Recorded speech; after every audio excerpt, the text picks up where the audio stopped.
Everybody, it's Pandy. I'm playing World of Tanks. Well, I want to talk about World of Tanks. What I want to talk about is becoming a Vault Warrior. Vault Warrior 101, the basics of getting started. The purpose of this video is to pretty much explain some of the tactics that I use to gain some of my tanks quickly without having to dread the grind every day, day in, day out, and exploit the experience conversion system with gold. And I use exploit loosely because I'm not really using a system that's not available to everyone else. It's just the public is not completely understanding or informed about how you can utilize the system and how you can take advantage of it. Now, most people within World of Tanks believe a Vault Warrior is simply an individual who owns like a Lowy or a KV5 or a Type 59. Yeah, that's part of the deal, but what they don't understand is there is a lot more to the Vault Warrior spirit, I guess you can say, more about than credits, but it's more about having experience. Within World of Tanks, experience is usually the limiting factor when it comes to earning newer and better tanks. Most folks go through the motions and develop tactics to best effectively grind their tanks to earn credits, but what they don't do is they go through the process of getting as much experience as possible. I've explained it in a previous video, like how the experience system works, but I'm going to tell you guys how you guys can exploit the system and be able to gain tanks faster by focusing a lot of your converted experience and how to gain more convertible experience. What I am going to recommend for farming experience is simple, and it doesn't require a huge investment of gold into like the Lowy or the KV5 or the Type 59. If you feel that you don't want to invest into a tank that you're not 100% sure about, there's a very easy way, and it's almost as effective. Go ahead and elite out your BT2 Panzer II, the M2 light tank. There's also other tanks of interest like the Hotchkiss or the T2 light tank, and I'll tell you a little bit about each one of these tanks and how they affect. Now, I want to talk a little bit about Tier 2 tanks. When it comes to Tier 2 tanks, they are actually the most balanced tanks in the game. When I mean balanced, I mean matchmaking doesn't screw with you and put a Tier 5 tank into like a Tier 8, Tier 9 battle without any excuse. Tier 2s, they have the most Tier 2 players in the game with light tanks, so you are more than likely going to only be tiered up against Tier 2 lights and Tier 1 simple tanks.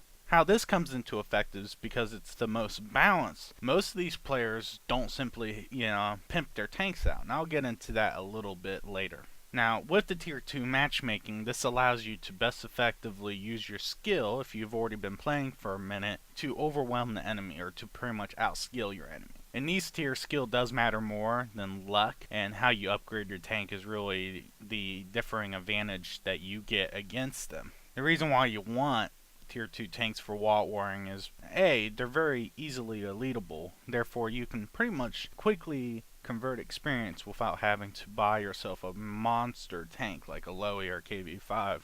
The ability to add equipment or modules to enhance your tank to make it a little better. You'll most likely be the only one with modules attached to your tank, giving you the automatic advantage. And the ability to sway battles quite easily without much effort. Well, it might take some effort. If your team completely sucks, if you run into a situation where it's kind of even, you can very quickly change the tide by destroying 3 tanks, and from that point on, you guys are almost guaranteed to win. Now, if you look at the 3 tech tree tanks that I mentioned above, the BT2, Panzer II, and the M2 light tank, those have their own individual advantages, and I will go ahead and go over them. The BT2 comes with very junk armor, but extreme speed and mobility. This is good when you're managing trying to not get hit. It's always a plus. Another big thing about the BT2 and why I recommend it is for its gun. For a Tier 2 light tank, it comes with the best possible gun out of all 3 of them. Actually, out of all the Tier 2 light tanks that's out on the tech tree.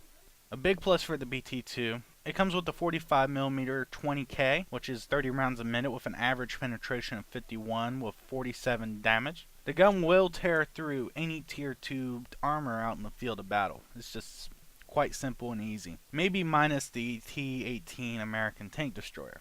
The BT2 is best utilized for sniping targets at long range, and when I mean long range, about 200 to 300 meters, and also allows you to move into a newer firing position rather quickly, just purely for the speed. It acts like a light tank with a heavy tank gun for its tier.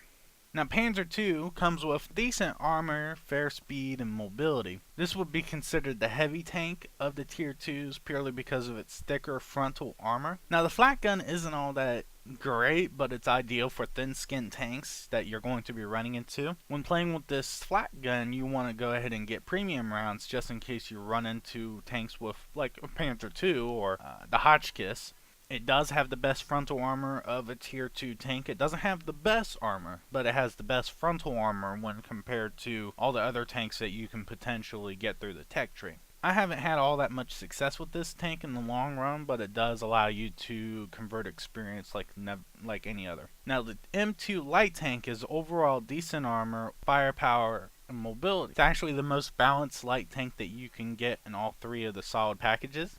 I played this tank a great deal, and I found that it acts a lot like a medium tank. It should be considered a medium tank out of the three, and if you play it like one, you will actually see a lot of success. Now the other two tanks that I mentioned, the M2 light tank is simply fun, extremely fast, and it's a speed demon. The autocannon on this gun makes short work of light tanks and allows you to easily perform hit and run tactics. The only problem on it is simply the crappy armor, but you don't really want to go toe to toe with any enemies. You just simply want to use the speed and mobility to your advantage. The Hotchkiss, or the Panzer 38H 735, or the Mini Moss, is the Moss of the tier 2s. I gotta say, it has the best overall armor out of all the tanks. The reason why I came up with the nickname Mini Moss is that's what everyone else uses, so don't be hating it. It's not the Micro Moss, it's the Mini Moss. And everyone's like, oh no, the VK4502 Bravo's the Mini Moss. Hell no, that's the Baby Moss. Get it right. Now this tank has the best armor of any tier 2 tank, like I said, and also has the second or third best gun for its tier. And that's kind of debatable just simply because it just really depends on which tank you compare it to, whether or not we're talking about light tanks or we're talking about other tanks. It just really depends. And also, if you're just in the light tank spectrum, it's really comparable to the American 37mm, but it just really depends on what you consider better. Do you consider penetration better, or do you consider damage better? So it's either second or third place. It is extremely slow, but this is made up by the sheer amount of armor and the ability to fight back with a high rate of fire. It does also have an extreme view range, what does manage pretty well against enemies from along. I've actually managed to rack up a total of 40 top guns with this bad boy, so it's well worth your money to spend the gold. Now since we were talking about all these tanks, and let's go ahead and talk about adding modules to them to allow you to have that little bit of extra performance to your tanks. For all these tanks, the liner is a must. You must get the liner just simply because a lot of these tanks have flat guns as their primary arm, and also a lot of them will shoot HE rounds thinking that I'll do a little bit of damage just purely because the HE round will explode and I won't have to risk the chances of a deflection with the AP round. Their theories are correct, so you gotta protect yourself against these type of threats, so the liner is highly recommended to pretty much give you a little bit of extra millimeters worth of armor to make a little bit of a difference. The liner actually helps you limit the amount of damage you take, especially since you have such low healths at the very beginning. Every little bit counts. The next thing I would recommend is the gun-laying drive. What? Pandy, 500,000 credits for a tier 2 tank?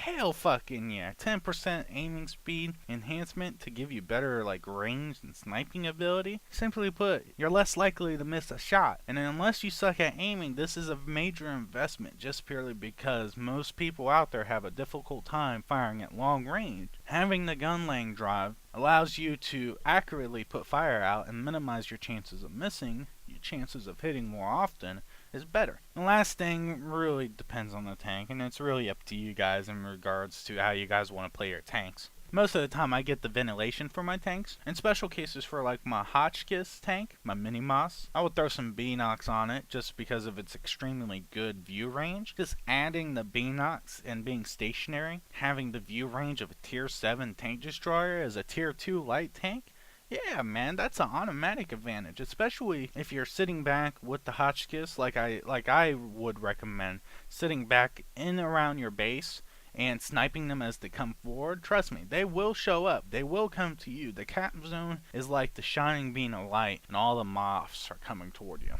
Yeah, they will show up. And the last thing I want to talk about is simply to carry some gold rounds.